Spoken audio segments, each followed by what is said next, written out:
विश्वानि देव सवितरदुरितानि पराशुभ यद्भद्रं तन्न आशुभ योगेन चित्तस्य पदेन वाचां मलं शरीरस्य च वैद्यकेन योपाकरोतं प्रवरं मुनीनां पतञ्जलिं प्राञ्जलिरानतोऽस्मि पतंजलिं प्राञ्जलिरानतोऽस्मि। ओम श्री परमात्मने नमः। योग दर्शन के समाधिपाद पर हम विचार कर रहे थे, जिसके अंतर्गत सूत्र संख्या 30 और 31 में विक्षेपों की चर्चा की, अंतराय की चर्चा की। ये जो बाधा हैं, योग के प्रतिपक्ष हैं, विरोधी हैं, उनकी चर्चा की कि 9 प्रकार के व्याधिस्त्यान, संशय, प्रमाद, आलस्य आदि 9 विक्षेप हैं और इनके साथ साथ होने वाले दुख, दौर, मनस्य, अंग में जत, श्वास, प्रश्वास, ये 5 और हैं। तो कुल मिलाकर ये 14 विक्षेप हैं, अंतराय हैं, योग के बाधाएं हैं। ये व्यक्ति के जीवन में आती हैं और वह धीरे धीरे उसका अभाव ईश्वर प्रणिधान से हो जाता है।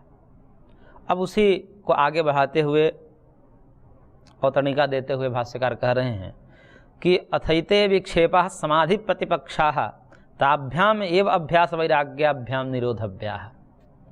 कि ये जो विक्षेप हैं, जो समाधि के प्रतिपक्ष हैं, विरोधी हैं, इनको पूर्व में जो बताए गए साधन अभ्यास और वैराग्य हैं, उन्हीं दोनों अभ्यास और वैराग्यों से इनको रोकना चाहिए। और तत्र अभ्यासस्य विषयम उपसंहरन् इदम आह। अब अभ्यास और वैराग्य को यहाँ पर उपसंहार करते हुए, क्योंकि अभ्यास वैराग्याभ्याम तन्निरोध, ये बात पूर्व में ही प्रारंभ की थी महर्षि ने। अब उन विषयों के यहाँ पर उपसंहार कर रहे हैं और उपसंहार करते हुए कह रहे हैं कि तत्प्रतिषेधार्थम एक तत्वाभ्यास। तत् शब्द से यहाँ पर पूर्व कथित अंतराय हैं कि उन अंतरायों का प्रतिषेध, उनका निराकरण, उनके रोकने के लिए क्या करना चाहिए? एक तत्वाभ्यास, एक तत्व का अभ्यास करना चाहिए। अब यहाँ पर थोड़ी सी समझने की बात है। यहाँ पर एक तत्व से क्या लिया गया है? कई आचार्य कहते हैं कि यहाँ पर एक तत्व का मतलब पूर्व में जो कथित है ईश्वर प्रणिधान वाला, वही ईश्वर प्रणिधान भगवान का नाम जब ईश्वर का आलम्बन लेने से ये दूर हो जाते हैं। परंतु भाष्यकार यहाँ पर ये कह रहे हैं कि यदि इनको यही कहना होता कि ईश्वर प्रणिधान के आलम्बन से अंतराय का प्रतिषेध हो जाता है, वो बाधित हो जाते हैं, वो रुक जाते हैं, तो ये तो पूर्व में ही महर्षि ने कह दिया है, ततः प्रत्येक चेतनाधिगम व अप्यंतराया भावश्च। वहाँ पर ततः मतलब उस ईश्वर प्रणिधान से प्रत्येक चेतना का अधिगम हो जाता है, निगात्म साक्षात्कार हो जाता है और अंतरायों का नाश हो जाता है, अभाव हो जाता है। ये तो वहाँ ही कह चुके, पुनः यहाँ पर एक सूत्र के द्वारा करना, ये तो पुनरुक्ति है। वही बात यहाँ पर कहेंगे तो फिर तो पूरा का सूत्र ही निरर्थक हो जाएगा, क्योंकि ये ठीक सूत्र यदि एक तत्व के अभ्यास से ईश्वर तत्व का अभ्यास लिया जाएगा तो ये पूर्व में कह दिया जा चुका है। इस प्रकार से वहाँ जो बात कही जा चुकी है उसको पुनः यहाँ पर कथन करना, ये पुनरुक्ति दोष होता है। और ऐसे में यदि पुनः कथन किया जा रहा है तो ये सूत्र निरर्थक हो जाएगा, पूरा का पूरा सूत्र ही निरर्थक हो जाएगा। जबकि सूत्र के एक एक वर्ण, एक एक मात्रा निरर्थक नहीं होते, अब पूरा का पूरा सूत्र ही यहाँ पर निरर्थक हो जाएगा। तब यहाँ पर कहना ये पड़ता है कि वहाँ महर्षि ने कह दिया कि ईश्वर प्रणिधान से अंतरायों का अभाव हो जाता है। अब यहाँ पर प्रश्न ये उठ सकता है कि क्या ईश्वर प्रणिधान से ही इन अंतरायों का अभाव हो सकता है अथवा अन्य कोई भी उपाय है? तब भाष्यकार ने जो अवतरणिका दी है और कहा है कि अभ्यास और वैराग्य से भी इसको किया जा सकता है। यानी कि पूर्व में जो कथित, हमने पूर्व में अभ्यास वैराग्य की बात कही थी और उसके बाद उस विषय को पूरा कर दिया था वहाँ पर, और वहाँ से फिर ईश्वर प्रणिधान को लाया था कि जब प्रश्न ये उठा कि क्या केवल अभ्यास वैराग्य से ही समाधि की प्राप्ति हो सकती है या और भी कोई उपाय है, तो उन्होंने कहा कि ईश्वर प्रणिधान है, ईश्वर प्रणिधानाद्वा। और फिर ईश्वर प्रणिधान का फल ये है कि अंतरायों का नाश हो जाता है। अब प्रश्न यहाँ पर ठीक उसी प्रकार के प्रश्न जैसा पूर्व में किया गया था, यहाँ पर यह प्रश्न है कि क्या ये अंतरायों का नाश केवल ईश्वर पर ध्यान से ही हो सकता है कि अभ्यास वैराग्य से भी हो सकता है। तब कहा जाता है कि अभ्यास वैराग्य से भी हो सकता है। तत्प्रतिषेधार्थम एक तत्वाभ्यास है। इन विक्षेपों को दूर करना है तो एक तो भक्ति से दूर हो जाती है, ईश्वर प्रधान से दूर हो जाती है। अन्यथा जो अभ्यास वैराग्य कहा गया है कि एक वस्तु पर ध्यान केंद्रित करके, वो एक तत्व कुछ भी हो सकता है, स्थूल सूक्ष्म कोई भी विषय हो सकते हैं, उन विषयों को आलम्बन में लेकर के और उन्हीं के सजातीय प्रत्यय का निरंतर अभ्यास किया जाए, उन्हीं का लगातार चिंतन किया जाए, और उसकी लगातार चिंतन जो धारावाहिक चिंतन होता है, उस धारावाहिक चिंतन एकाग्रता की स्थिति कही जाती है। उस एकाग्रता की स्थिति में भी ये सारे के सारे जो बाधाएं हैं वो नष्ट हो जाती है। इसलिए परम पूज्य गुरुदेव का एक कथन है, वो जब योग कराते हैं तो एक बात कहते हैं कि जिसकी जो व्याधि जहां पर है वहीं पर ध्यान को केंद्रित करें, और वहां पर ध्यान केंद्रित करने से वो व्याधि दूर होती है। और व्याधि को अंतराय गिनाया है, और प्रथम अंतराय व्याधि है, और उस अंतराय को दूर करने के लिए यहाँ पर महर्षि ने क्या उपाय बताया? तत्प्रतिषेधार्थम एक तत्वाभ्यास।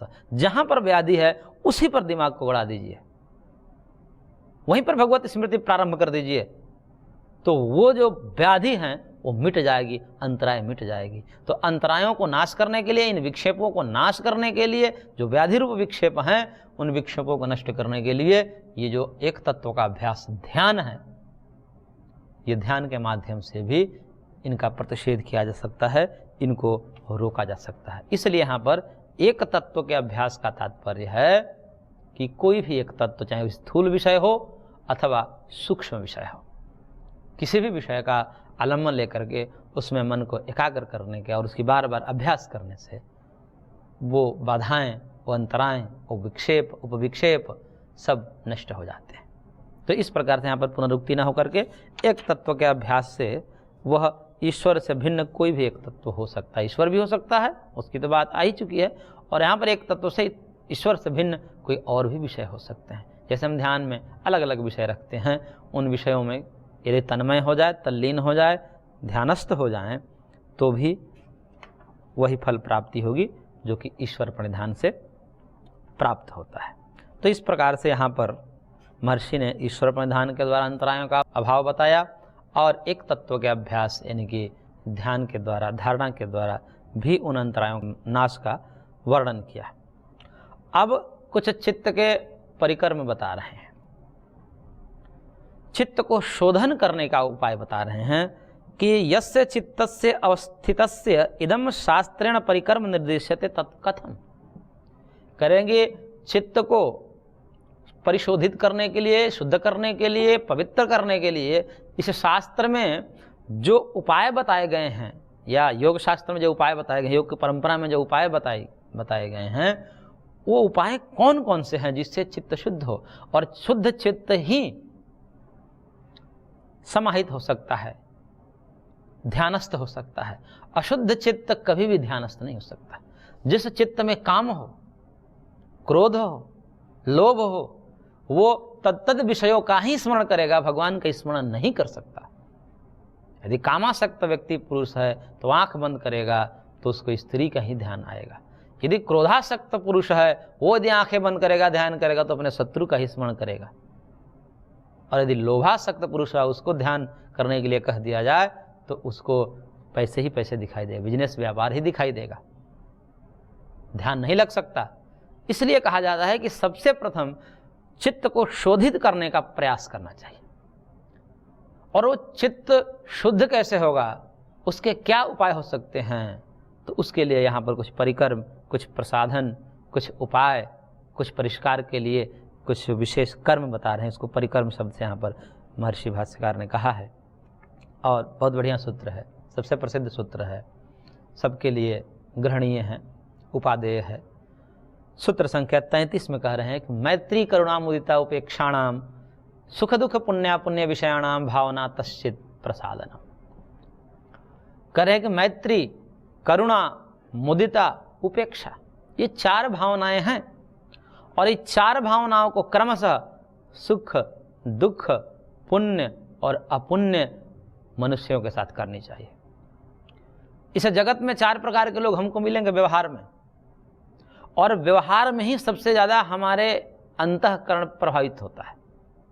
हमारे अंतःकरण में जो विकार आते हैं, अंतःकरण में जो राग द्वेष आते हैं, वो व्यवहार से ही आते हैं। इसलिए तो व्यवहार को देखते हुए एकांत की अवधारणा आई कि भाई एकांत में रहें, तो एकांत में रहने से ये सारी की सारी आलम्ब नहीं रहेंगे, तो राग द्वेष में नहीं होगा। द्वाभ्याम अपि तथैव, इस प्रकार से शास्त्र में कथन आते हैं। तो कहने का तात्पर्य है कि सब तो एकांत नहीं हो सकते, और न सबको एकांत की प्रवृत्ति है, न योग्यता है, और होना भी नहीं चाहिए। समाज में रहते हुए, घर गृहस्थी में रहते हुए, अपने समस्त कर्मों को करते हुए किस प्रकार के हमने अपने चित्त को बनाए रखना है शुद्ध रूप में, हमारा चित्त अशुद्ध न होए और हमारी सब कार्य भी चलते रहे। तो कह रहे हैं कि देखिए, कार्य करने के लिए समाज में रहना पड़ता है, और समाज में 4 प्रकार के लोग मिलेंगे। एक तो सुखी व्यक्ति मिलेंगे, दूसरे दुखी व्यक्ति मिलेंगे, तीसरे पुण्यात्मा मिलेंगे, धार्मिक लोग मिलेंगे, और चौथा व्यक्ति मिलेगा जो पापी होगा, जो पाप कर्म हमारे प्रतिकूल चलता है, धर्म के प्रतिकूल चलता है, अनैतिक कर्मों में रहता है, ऐसे लोग मिलेंगे। ये 4 ही प्रकार के लोग मिलेंगे। अब सबसे पहले सुखी व्यक्ति को लेते हैं। कोई सुखी व्यक्ति हो गया, सुखी का तात्पर्य यहाँ पर हमसे सुखी हो गया, हमसे ज़्यादा सुखी हो गया। अब कोई व्यक्ति हमसे ज़्यादा सुखी हो गया, हमारा पड़ोसी है और हमसे ज़्यादा सुखी हो गया, हमसे ज़्यादा पैसे कमा रहा है, हमसे ज़्यादा उसका बिजनेस व्यापार में लाभ हो रहा है, तो स्वाभाविक रूप से मनुष्य के अंदर उसके प्रति जलन की भावना होती है। उससे व्यक्ति जलने लगता है कि ये हमसे कैसे आगे बढ़ रहा है। ये सामान्य प्रवृत्ति है, मनुष्य की प्रवृत्ति है ये। अब जैसे जैसे वो आगे बढ़ेगा, उसको तो हम तो रोक नहीं सकते कि सबके अपने अपने कर्म हैं, कर्म करने में सब स्वतंत्र है। वो अपने कर्मों के द्वारा आगे बढ़ रहा है, सुखी हो रहा है, तो होगा ही, कोई रोक नहीं सकता उसको। आप जलते रहिए, और आपके जलन से क्या होगा, आपके अंदर ईर्ष्या की भावना बढ़ती जाएगी, और ईर्ष्या की भावना बढ़ने से आपका चित्त और ही गंदा होता जाता है। और जितना ही चित्त जो है ईर्ष्या आदि से वशीभूत होगा, उतना ही उसको जो है ध्यान आदि में, भक्ति मार्ग में बड़ी बाधा उत्पन्न होगी। क्योंकि अब स्वभाव ऐसा बना लिया कि बार बार ईर्ष्या करेगा, बार बार जलन होगी उसको। और वैसे व्यक्ति जब भक्ति मार्ग में आते हैं, योग मार्ग में आते हैं, तो उससे ज़्यादा कोई भक्त मिल जाएगा, उससे ज़्यादा योग्य मिल जाएगा, उससे ज़्यादा नाम जप करता हो, उससे ज़्यादा योग करता हो, उसमें भी जलन होने लगेगी उसको। क्यों? क्योंकि पहले से उसका स्वभाव है। तो अब इस प्रकार से ये तो हमारे लिए एक खतरा, ये हमारे स्वास्थ्य के लिए एक खतरा है, ये हमारे आध्यात्मिक स्वास्थ्य के लिए ठीक नहीं है कि हम जितने ही ईर्ष्या रखेंगे मन में, उतना ही हमारा चित्त प्रदूषित होगा, और चित्त जब प्रदूषित होगा तो हमारे अध्यात्म मार्ग की जो साधना है वो बाधित हो जाएगी। तो करना क्या है? तो महर्षि कह रहे हैं कि सुखी व्यक्तियों के साथ मैत्रीम भावयेत, मैत्री की भावना करिए। मैत्री का मतलब सौहार्द, जिसे मित्र के साथ करता है। मित्र जब हमारा सुखी होता है तो हमारी कैसी भावना होती है? अच्छा लगता है हमें अच्छा लगता है कि चलो सुखी है, हमसे सुखी है, कोई बात नहीं, हमारा मित्र ही तो है। तो इस प्रकार से मैत्री भावना होनी चाहिए, चाहे हमसे सुखी कोई भी हो जाए, चाहे वो हमारा शत्रु ही क्यों ना हो, वो यदि हमसे सुखी हो रहा है तो हमें जलन नहीं होनी चाहिए। मित्रता, मित्र में जैसे हमारी स्थिति होती है, मित्र की सुख को सुन करके, देख करके जिस प्रकार से हमारे अंदर ईर्ष्या नहीं होती है, मैत्री की भावना होती है, उसी प्रकार से उसके प्रति भी हमारी यह भावना होनी चाहिए।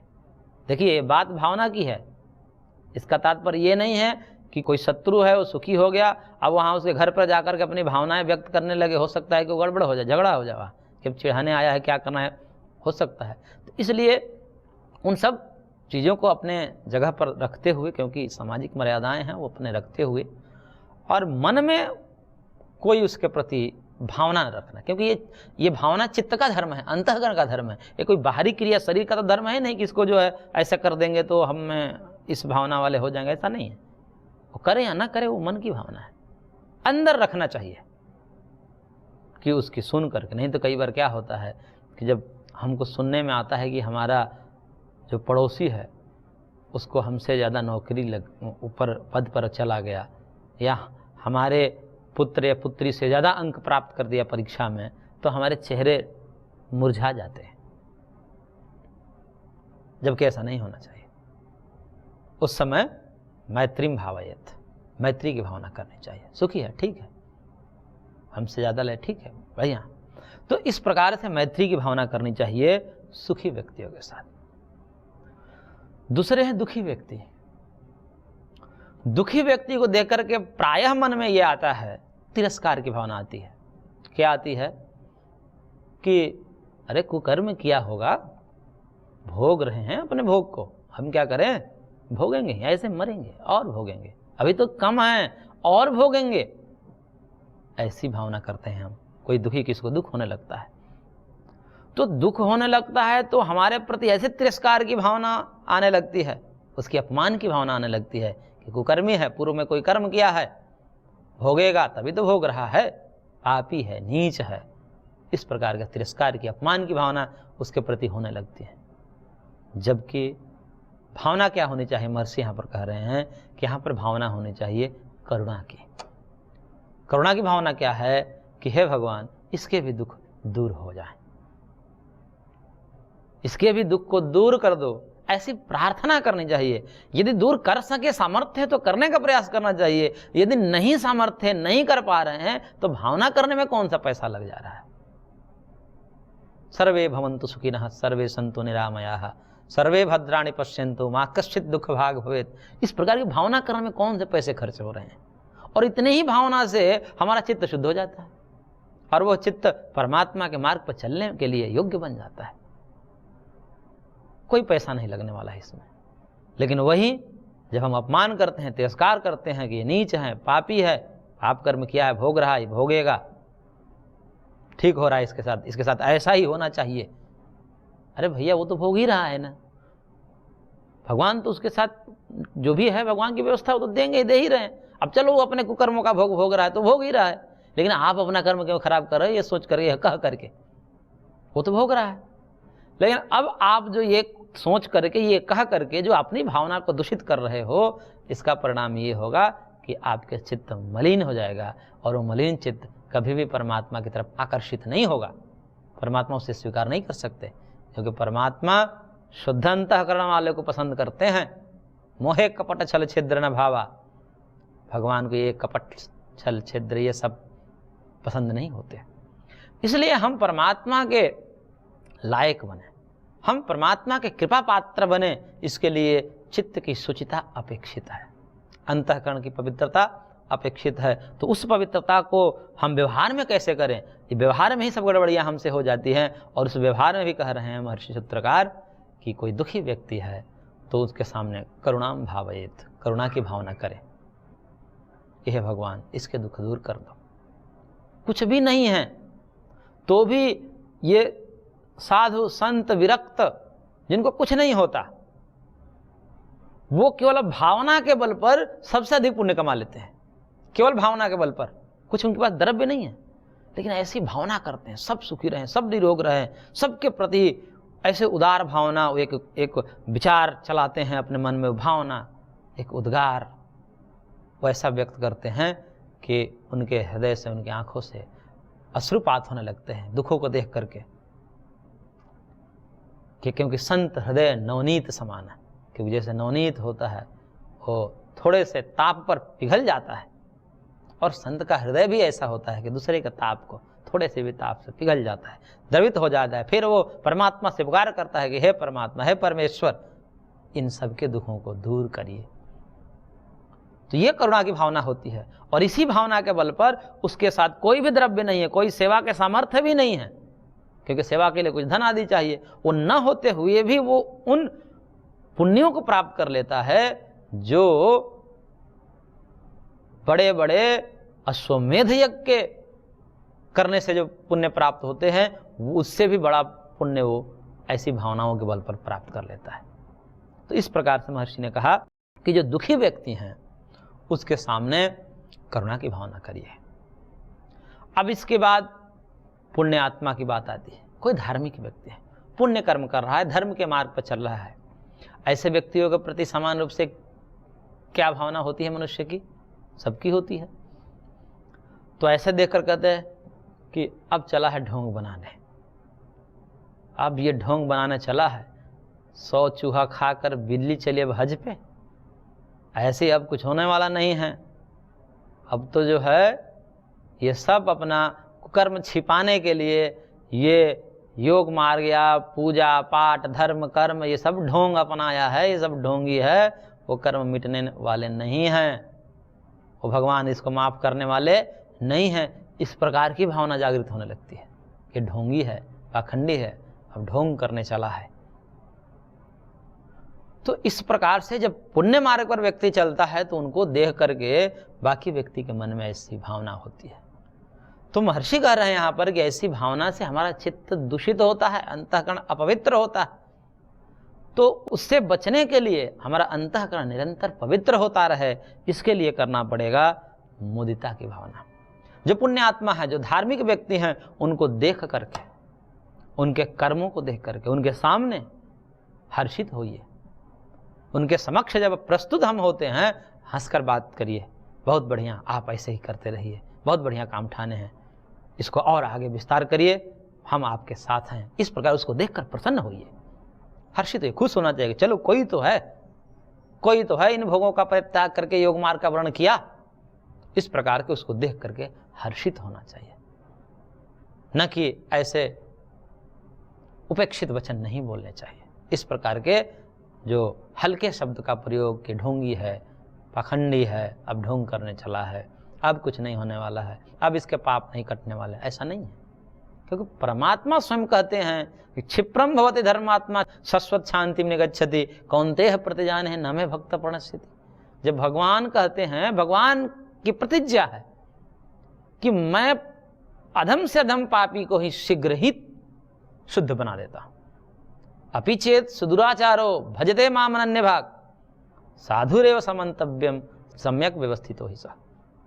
कि अत्यंत पापी हो उसको भी मैं साधु बना देता हूं। जिस दिन वो संकल्प ले लिया कि मैं आज से इन दुर्गुणों को, दुर्व्यवहारों को, दुर्भावनाओं का परित्याग करता हूं, उसी दिन से उसको साधु समझ लेना चाहिए।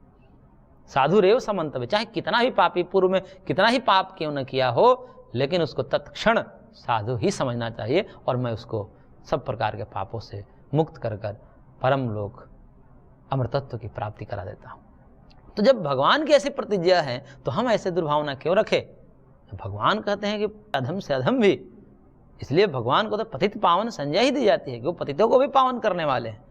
जब उनकी ऐसी प्रतिज्ञा है तो फिर हम मनुष्य क्यों ऐसी दुर्भावना रख रहे हैं कि अब इसका कल्याण ही नहीं होगा, अब इसके पापों की जो गठरी है वो तो खत्म ही नहीं होगी। ऐसा नहीं है, चाहे कुछ भी क्या हो। अब धर्म मार्ग का, योग मार्ग का अनुसरण करने लगा, आलम्बन ले लिया, तब वो अब साधु हो गया।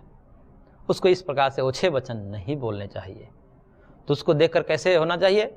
हर्षित होना चाहिए, आनंदित होना चाहिए। उसके समक्ष जो है प्रसन्न वदन बात करनी चाहिए, उसके सामने और उसके पीठ पीछे भी उसकी बड़ाई करनी चाहिए, बहुत अच्छा आदमी, बहुत बढ़िया काम कर रहा है, न कि उसको इस प्रकार से ओछे वचन बोलने चाहिए। ऐसे बोलने से वो तो आगे करेगा, वो तो उसका तो संकल्प है। जिसने अपने मार्ग का वर्ण कर लिया तो अपने निष्ठापूर्वक उस मार्ग पर चलेगा ही। परंतु हम ऐसी भावना से अपने मार्ग अवरुद्ध कर लेते हैं, अपने कल्याण का मार्ग अवरुद्ध कर लेते हैं, हमारा चित्त दूषित हो जाता है। इसलिए वो अपना सजग हो गया है, हम भी अपने सजग रहें कि ऐसी भावना से हम अपने चित्त को दूषित ना करें। तो इसलिए भगवान सूत्रकार ने कहा कि ऐसे जो पुण्यात्मा हैं उनके सामने कैसी भावना करें? मुदिता की भावना करें, हर्षित होइए, प्रसन्न होइए उसको देख करके। और चौथा व्यक्ति है, ये सबसे समस्या वाला व्यक्ति है, क्योंकि इसके साथ कैसा व्यवहार किया जाए प्रायः समझ में नहीं आता। वो है पापी, अधर्मी, जो दुराचरण में लिप्त हैं, जो अनैतिक कर्म लिप्त है, जो हमारे प्रतिकूल चल रहे हैं, धर्म के प्रतिकूल चल रहे हैं, अध्यात्म के प्रतिकूल चल रहे हैं। ऐसे पापी व्यक्तियों के सामने हम कैसी भावना रखें? तो महर्षि ने कहा उपेक्षा, उसको उपेक्षा करिए। उपेक्षा कोई भावना नहीं होती है, अपितु मैत्री करुणा मुदिता का न होना ही उसकी उपेक्षा है। उपेक्षा के लिए कोई अलग से भावना नहीं करनी पड़ती है, जैसे मैत्री की भावना करनी पड़ती है। हर्ष एक भावना है, करुणा एक भावना है, उसको करना पड़ता है, परंतु उपेक्षा कोई भावना नहीं है। इन तीनों न करना ही उसकी उपेक्षा है। यानी कि उसको देख करके मैत्री की भावना नहीं, जैसे मित्र की भावना साथ व्यवहार करते वैसा भी नहीं करना है, वैसी भावना नहीं करनी है, उस पर करुणा भी नहीं करनी है। कोई दुख भी हो रहा है देखना ही नहीं, ध्यान ही नहीं देना है, हे भगवान दुख दूर करो, ऐसा भी नहीं करना है। और उसको देखकर हर्षित भी नहीं होना चाहिए, जा रहा है आ रहा है कोई नहीं, जाने आने दीजिए उसको। ऐसा व्यवहार करे जैसे उसको हमने देखा ही नहीं, ऐसा व्यवहार करे जैसे मैंने उसकी सुनी ही नहीं। इस प्रकार से करने से उसकी उपेक्षा हो जाती है, और ऐसे व्यक्तियों को उपेक्षा की दृष्टि से देखना चाहिए। उनके साथ मैत्री, उनके सामने करुणा, उनके सामने मुदिता की भावना प्रकट नहीं करनी चाहिए। ऐसा करने से फिर क्या होगा, यदि उसके साथ भी करने लगे भावनाएं उसी प्रकार से कि इसका भी दुख दूर होवे, तो फिर समाज में अव्यवस्था फैल जाएगी, अनैतिक कर्मों का बढ़ावा हो जाएगा। इसलिए पहले तो ऐसा था कि जो अत्यंत जघन्य पाप कर देता था उसको गांव से निकाल देते थे, देश निकाला देते थे, भाई साहब ये माहौल गंदा करेगा। इसलिए शास्त्र में कहा कि अपूज्यः यत्र पूज्यन्ते पूजयो न पूज्यते त्रीणि तत्र वर्धन्ते दुर्भिक्षम मरणम भयम। जहाँ पर अपूज्य की पूजा होती है, पूज्य जनों की जहाँ तिरस्कार होता है, वहाँ पर तीन चीज़ें की वृद्धि होती है, दुर्भिक्ष, मरण और भय। मांगे भीख नहीं मिलती लोगों की, ऐसी स्थिति हो जाती है, अकाल मृत्यु होती है, और चारों तरफ भय का वातावरण रहता है। इसलिए अपूज्य जन जो हैं, जो दुराचारी हैं, जो पापाचरण में लिप्त हैं, उनकी कभी भी सत्कार आदि, उनका कभी मान सम्मान, मंच माला माइक इत्यादि से उनका सम्मान नहीं करना चाहिए। तो ऐसे व्यक्तियों के सामने ऐसे ही बर्ताव करने चाहिए। ऐसे करने से हमारा चित्त शुद्ध हो जाएगा। उसके साथ भी कोई द्वेष नहीं करना चाहिए, क्योंकि द्वेष करना किसी दूसरे का काम है, बहुत लोग हैं करने वाले, हमें तो बस उसकी उपेक्षा करनी है। साधक के लिए ये कहा गया। तो इस प्रकार से यहाँ पर चित्त के शोधन के परिक्रम कुछ बताए गए हैं। आगे और विस्तार से और भी परिक्रम बताए जाएंगे। आज की कक्षा को हम यहीं पर विराम देते हैं, शेष अगले अंक में। ओम शांति शांति शांति।